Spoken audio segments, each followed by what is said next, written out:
So let's start on that with the reactive one. So in reactive sputtering deposition, what is happening? So in reactive sputtering deposition, let's say that I want to deposit here, let's say the titanium dioxide. So I am not going to use in the target material that TiO2, only that I will use the titanium. And this is actually along with the argon, some reactive gas like oxygen or sometimes the nitrogen according to the requirement. In this case, you need to prepare, let's say, the oxide TiO2. So oxygen you need to purge. This oxygen, what will happen that this argon, actually you can see that it will actually argon plus will hit on that negative cathode, and it sputtered through the sum of these metal ions from there, and this metal ion will react with the oxygen and it will form metal oxide and deposit on the surface. So that's why this is called the reactive sputtering deposition. So in this case, what happened that argon, actually that is plasma gas, we need to purge, and along with some reactive gas like oxygen and nitrogen. So nitrogen required actually when we need to deposit some nitrite. Suppose you want to make some nitrite, titanium nitrite, silicon nitrite, boron nitrite. So this kind of different nitrite. So in that case, actually nitrogen gas can be used.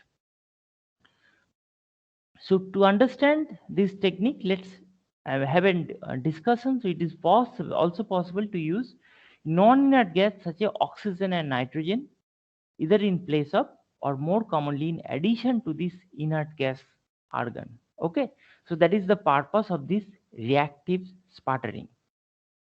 And this ionized non-inert gas can react chemically with the target material vapor cloud and produce the molecular compound which then become the deposited film.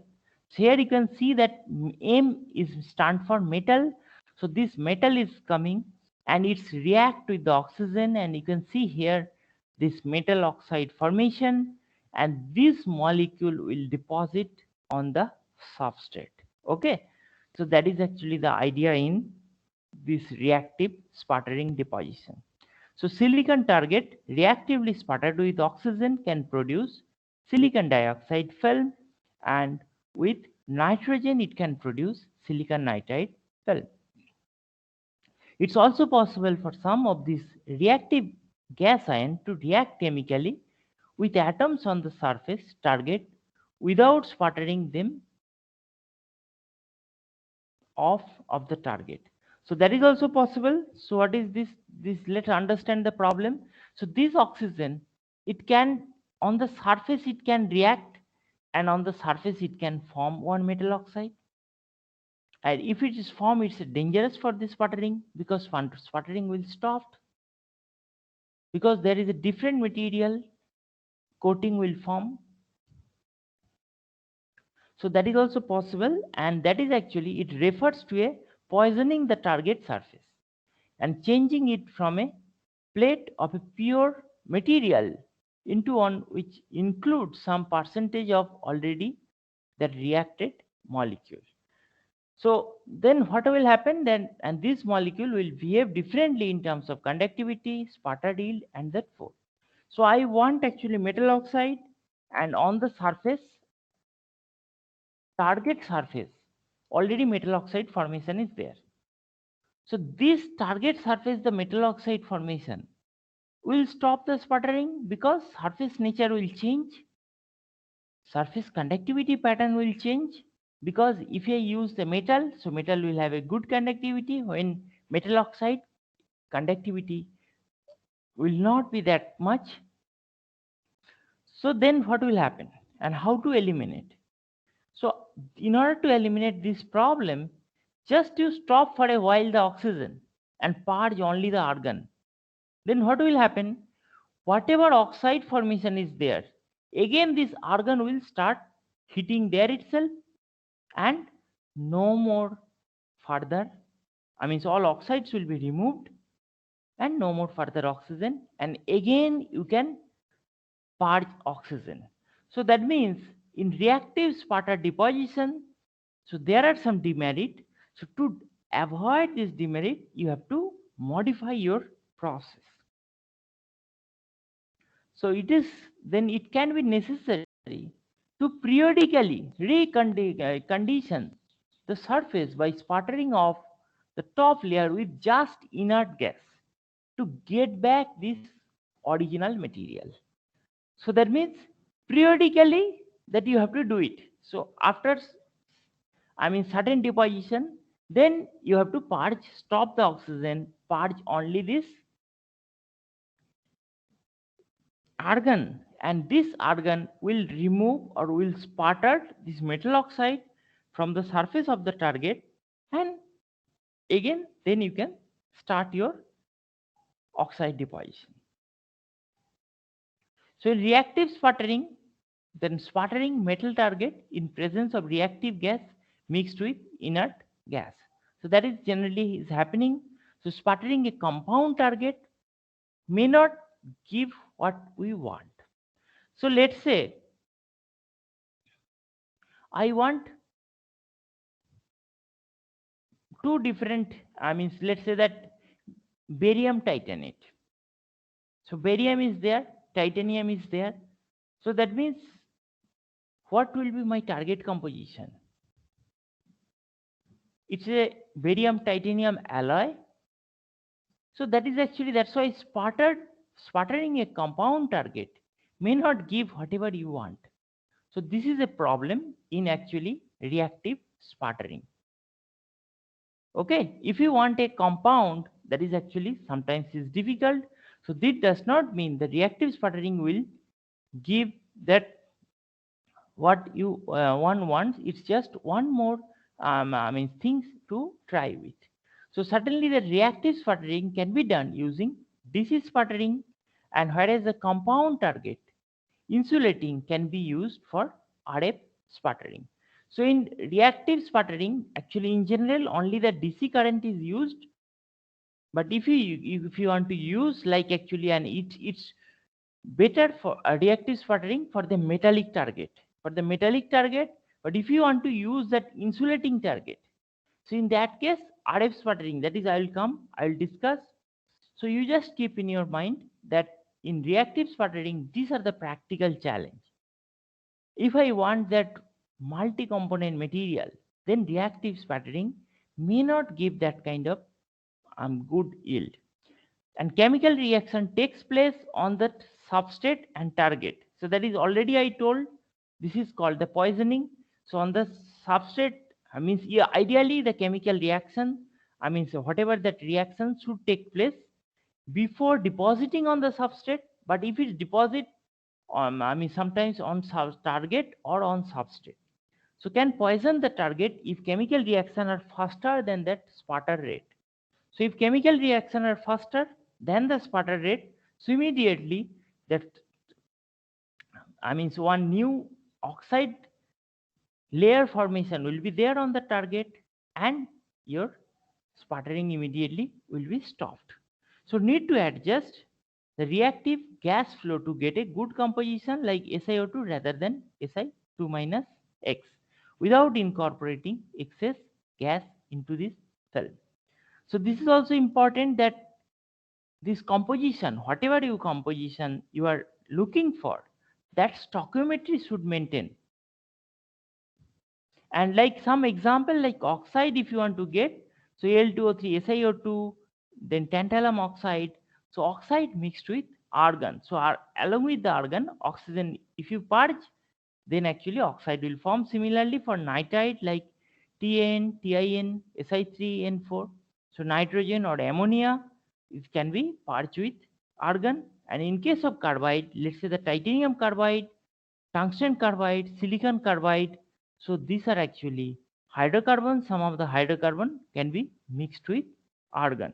So just I would like to mention, like you might be thinking that TIC.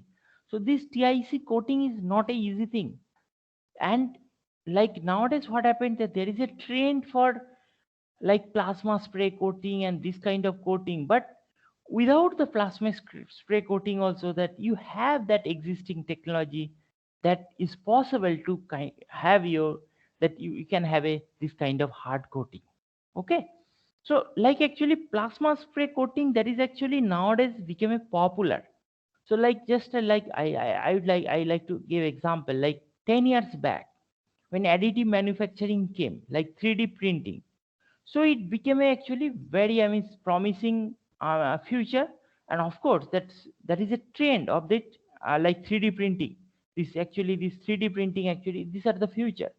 But thing is that some of the conventional technique also can do this, some of this important job. So like 3D printing, I just gave an example. So when one new technique comes, so immediately that new technique is emerged. Similarly, this plasma spray coating, this plasma spray coating actually is a very costly technique and highly expensive, but it's actually very nice yield is there. But the similar coating you can make it by sputtering or by plasma enhanced CVD, that similar hard coating can be used. So that means that you need not to stick for a one particular coating or looking for that high end coating. Sometimes with small facilities also you can make it.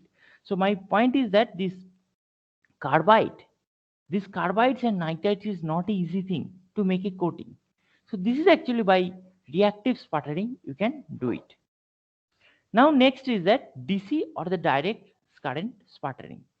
So DC and direct current sputtering, this is mostly used for metallic deposition. If you want to use that, if you want to do the metallic deposition, this is actually one of the best technique that to get it. And in this case, actually, what is happening? Like same thing, cathode target, anode, and there is a DC bias is applied, and there is a shutter, because shutter actually, of course, everywhere it should be there, and then that you need to purge argon. Argon will convert to argon plus, and it will hit on the cathode target, and it will deposit the metal for anodic on that anode or substrate. Okay, and substrate actually in this case, like you can put it horizontally, sometimes you can put it in vertically. So that is actually, I mean, if you want a deposit to all surface, so that is also is is being done. So DC sputtering is most basic and inexpensive type of sputtering for metal deposition and electrically conductive target coating material. So this part is very important, metal deposition and electrically conductive target. Okay. So these are and two major advantage of DC as a power source is that it's easy to control and it's a low cost. It's a very low cost. And that's why the DC sputtering is usually extensively used in semiconductor industry, creating that microchip circuitry on that molecular level, and it is used for gold sputter coating in jewelry, watch, and other decorative finish. That watch actually like Titan, you know this company. So they are actually extensively use the different, I mean, metal as well as metal oxide coating, and this is actually artificial gold as well as artificial gold coating. So whatever that gold color watch is there, so that is actually not gold. That is basically artificial gold. So that is actually like some non-oxide material, and those material coating can be done by sputtering. And for a non-reactive coating on glass and optical compound, as well as for a metallized this packaging plastic. So like actually nowadays in if you purchase a ophthalmic glass, so they will tell actually there is a some like anti-scratch coating is there, I mean anti-reflective coating is there. So this kind of coating also, that if you actually, I mean oxide based coating or metallic coating actually using sputtering technique is extensively used there, I mean to like actually develop that ophthalmic glass. And the basic configuration of a DC sputtering coating system is a target material to be used as a coating is placed in a vacuum chamber and parallel to this substrate to be coated. So like here, so the process is the simple. So cathode, let's say that you want to deposit gold, so gold will be the cathode. Whatever substrate you want to deposit, substrate you have to put it, and then shutter you need to close it. Then you need to close the chamber, vacuum the chamber, then purge that argon, and the bias need to be applied. Argon will convert to plasma, then plasma will hit on that cathode, and sputtering will start and deposit on this anode. So in this case, actually vacuum chamber, first actually that the vacuum chamber is evacuated to a base pressure by removing this H2O, moisture, and then argon, and then vac filled with a high purity, that inert process gas. So that is actually, you have to do it. And then usually that argon, due to its relative mass and ability to convey the kinetic energy upon impacting during high energy molecular collision in plasma, and that create gas ion. So that the gas ion are the primary driving force of this sputtering thin film deposition. So then why this is actually argon use, I think I explained. So argon is a heavy, this is actually, it's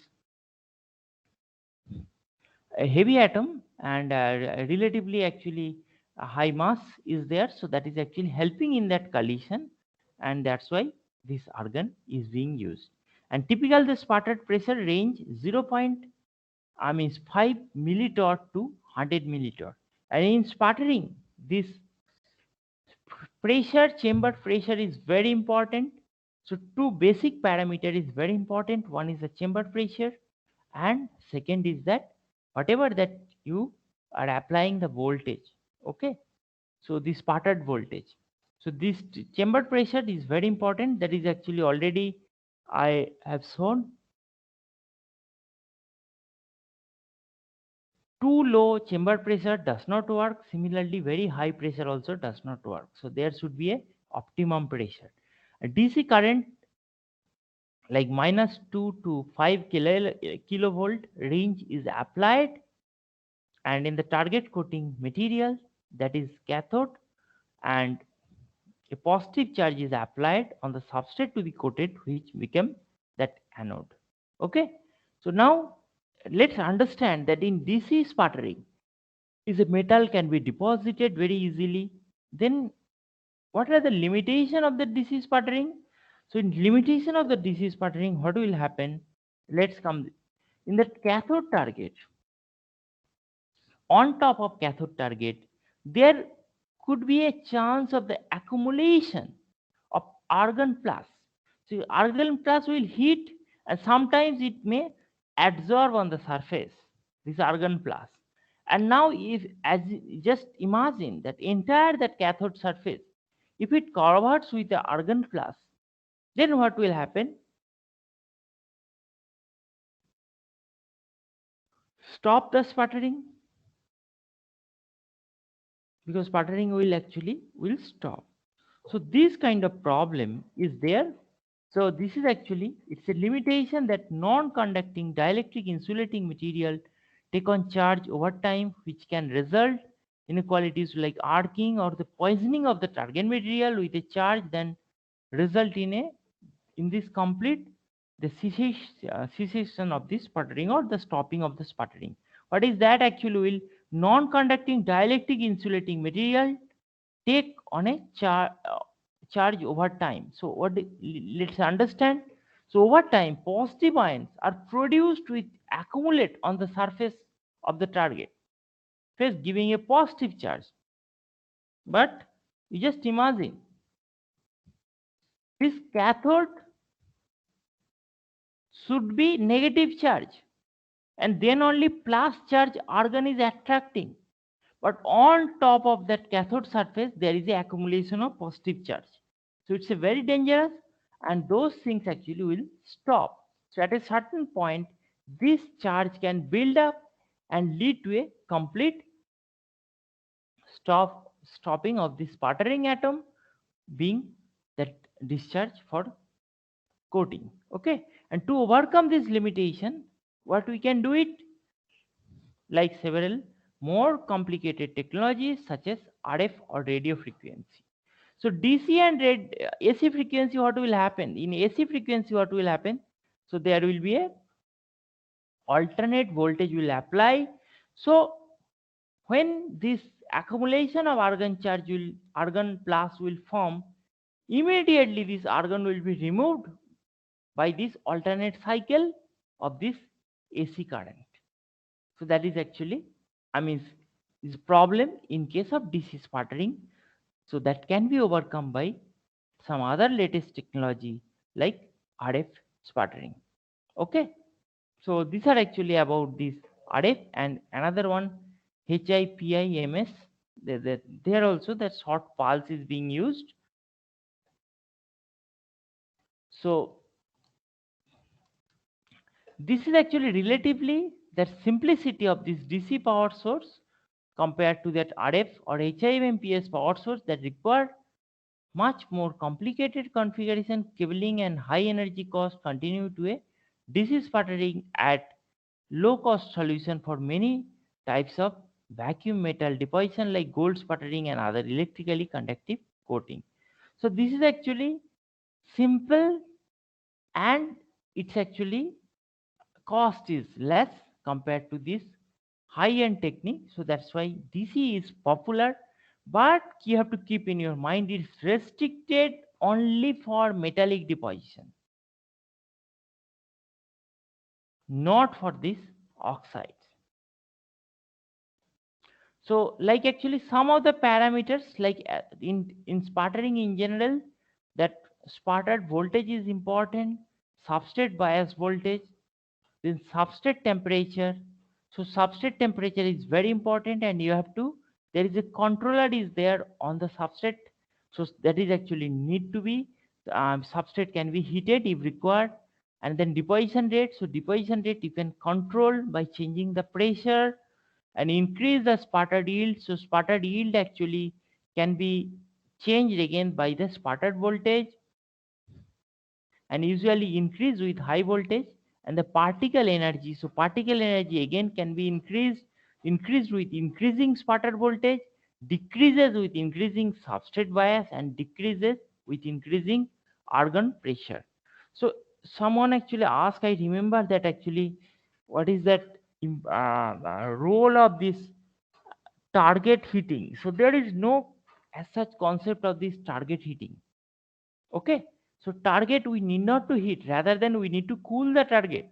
So every sputtering unit, there is a arrangement to cool the target, because in case of metallic coating you should have no problem, but in case of oxide target, what will happen, it's not conducting, and that's why there will be a localized heating, and then target may break due to that overheating, because heat will not be dissipated. So in that, to avoid this one, target cooling is very much important. But substrate need to be heated, or controller need to be attached with the substrate. Sometimes you need with some temperature or some heating, and sometimes you may require actually, without any heating. And deposition rate, that as I told already, I mentioned the particle energy again can be controlled. Particle energy, of course, it has impact on particle energy, means energy of that argon, how energy actually, what is the energy, how argon is hitting on the surface. And already you have seen that actually this, for in order to happen for sputtering happen, we need some specific requirement of this energy. I'll just go back to that slide.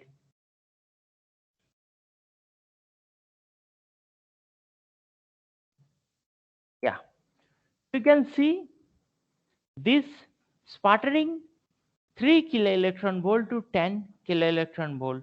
So in this actually, that ion beam energy is required for this sputtering. Now question is that again, how to control the energy? By sputtered voltage you can control this energy of this. So this energy means, this is a particle, means here mostly we are concentrating on argon plus.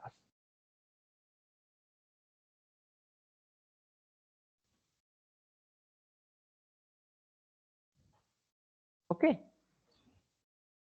Now just I like to ask one question. So let's say you want to deposit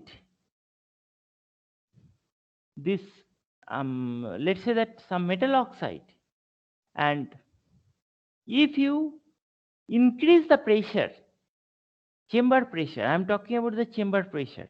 If you increase the chamber pressure, what the practical problem will happen? Like what we are doing, first we are doing the vacuum, and then we are purging this oxygen. No, sorry, the argon. So, and in reactive sputtering case, oxygen. So my point is that if you purge the gas, pressure will increase. If we increase the pressure like near atmosphere, so what will happen? Can anyone tell? With this question, I'll finish, and then next class I'll talk about RF sputtering and magneton sputtering. Can anyone tell? And sputtering, I'm taking so much time because sputtering is very important technique, and you need it. Wherever you will go, you can see the sputtering unit. So can you answer? If chamber pressure is very high, like near atmosphere, so what will happen? Can anyone? No one? So the main free path will reduce, so sputtering would not occur, I guess. Correct. So mean free path actually will decrease like anything, and whatever that, I mean, there is a chance that like electron need to hit on that argon. So in between, actually electron may lose the energy by hitting that oxygen molecule or nitrogen molecule. That is one side. Second, if sputtering happened, that sputtered atom again, it may hit to this oxygen or nitrogen, so it will not reach to that substrate. Correct. Okay, so with this I just finished today's class, and next class I'll cover this one. And please submit your mini project without delay and in due time.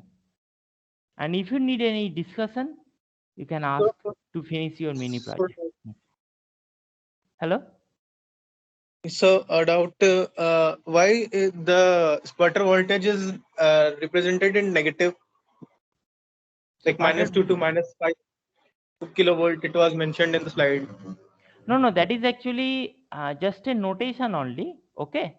So because that, yeah, there are actually two Okay. voltages applied. Two voltages applied. One, this is like, let's come back here. One actually, this in this chamber to generate this uh, to generate that plasma. So that is actually, we called it sputtered voltage. Okay. So that if you not apply it, then actually this plasma will not form. So here you can see -2 to -5 kilovolt.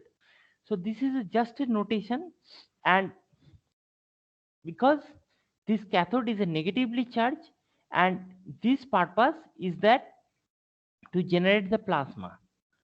But another one is that substrate bias. So that substrate bias actually to control this actually sputtering process. So there are two different, and these two different is applied separately. But this is just for a notation only. Understood. Yeah. So also about the mini project, it has to be done in Word or some PPT. No, no, no PPT. It's not, I don't want any presentation. I want only So the it's a report. document, right? Yeah, Word yeah, document. document. So it will be actually minimum 6 to 8 page. And already I think I gave some instruction in one class, right? Some Yes, instruction yes, I sir. think. Yeah. So, and don't, I mean, font also not should not be more than 12 or 14, because if you make it big like for front and few pages, it will be over. That should not be. Okay. So make it Yes. nicely, and it's a relative grading. And in your end same actually, I will not go for fully objective, and objective plus some descriptive question you have to write and you have to upload. So mixed mode will be there. Okay. Thank you. So let me Thank you so take much. the attendance. Just a minute.